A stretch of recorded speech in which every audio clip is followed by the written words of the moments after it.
我哋睇一條練習一啦。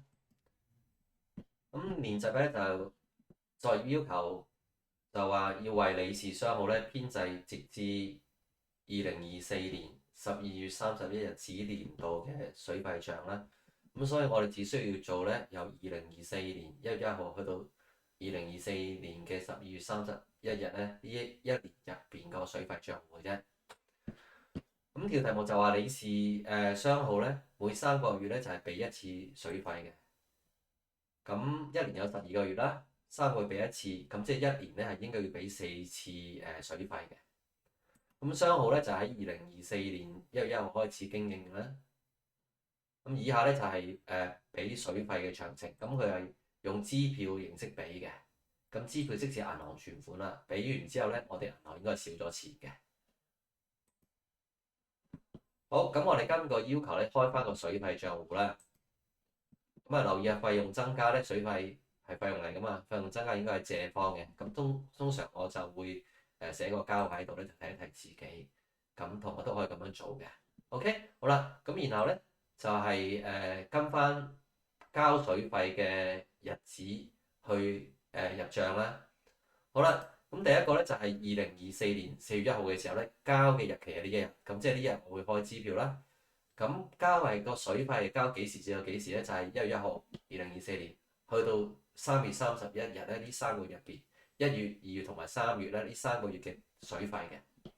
好啦，咁喺呢日咧我哋開支票啦，咁所以我哋就呢日入帳咧就需要係借記水費，費用增加應該借記嘅。OK，好啦，然後咧銀行存款係資產嚟嘅，咁資產減少咧就應該係貸記，咁所以我哋個複式分錄咧就借記水費貸記銀行存款。咁借記水費咧，咁我哋就會喺水費嘅借方咧寫翻2024年啦，寫翻4月1號啦，然後寫翻對方帳戶名、銀行存款。呢個第一個步驟嚟嘅，寫翻670。OK，咁呢個1、2、3、4咧，我寫俾大家睇咧，其實係幫大家去即係學習嘅啫。咁你如果考試嘅時候，你又唔需要寫翻1、2、3、4落去嘅個步驟啊。好啦，咁跟住咧，如此類推啦。咁7月2號嘅時候咧，又交4月1號去到6月30號呢3個月入邊嘅水費啦。咁我哋一樣啊，喺7月2號嘅時候，sorry 啊，7月2號嘅時候咧，咁開支票啦。咁呢個其實即係7月2號呢度變咗係，咁一樣係借記水費940，貸記銀行存款940，同呢個複式分錄一樣咁樣做嘅啫，只係個銀碼同日期唔一樣。咁所以咧呢度就寫翻7月2號啦，交水費呢一個日期。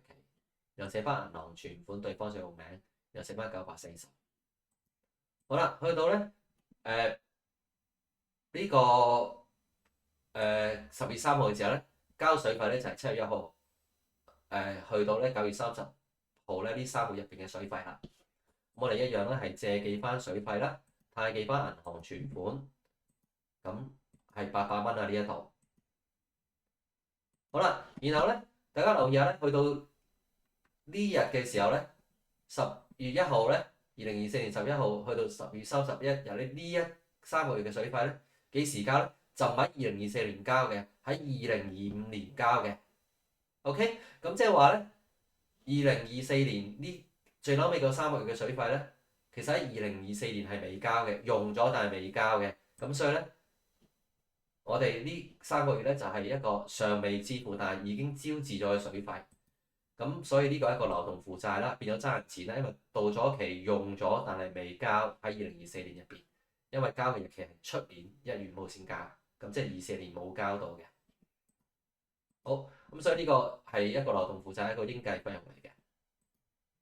咁我哋咧去到年尾咧就需要做個損益帳啦嚇。咁呢度就要入翻水費，水費咧就係你呢度，咁喺水費嘅貸方咧，我要寫翻咧就係對方帳戶名咧就係損益帳。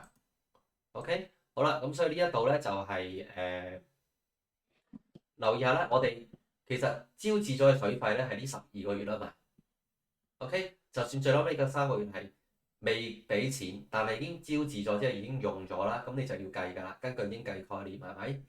好啦，咁所以咧我哋要計2024年入邊嘅水費咧，就係將呢12個月呢個數字加埋去。OK，咁就係得出嚟個數字咧就應該係3260嘅。OK，好啦，咁呢個註釋你可以唔使寫嘅，呢度可以最後尾先褪出嚟嘅。通常我哋嘅習慣就係咁樣。咁你可以揾埋個期末應計之後咧，然後你先至咧就係褪翻呢個數字出嚟都得嘅。OK，好啦，咁留意下咧，咁年尾嘅時候我哋爭人哋咧呢度借翻3260啦，水板方面係複式分落嚟㗎嘛。呢個就係第二個步驟啦。咁而嗰個應計費用咧，咁大家留意下啦。而家呢度應該俾嘅錢係3260。OK，實際上俾嘅錢係呢一個數字，係細過呢一邊嘅。咁細咗幾多咧？就將呢個數字減呢三個，細咗咧就係850呢個850未交啊嘛，係咪？OK，好啦，咁即係話你呢個就需要轉下啦嚇。咁俾少咗嘅錢啦，然後我平翻個總數3260。咁正常咧，我哋咁樣做完670、940、800同850，撳計數機計咗呢個數字出嚟咧。將呢個總數叉過嚟計呢一邊，然後將呢個數字叉翻上去上高，其實就得㗎啦。呢度係唔需要再寫算式㗎啦，基本上係 OK。不過我就做埋俾大家睇嘅啫，基本上係好啦。咁臨尾嘅時候咧，咁我哋一般做數咧做到呢度咧就完㗎啦，因為題目要求咧淨係需要做2024年啊嘛。好啦，咁我哋咧都做埋個尾啦嚇，咁做多個練習嘅啫。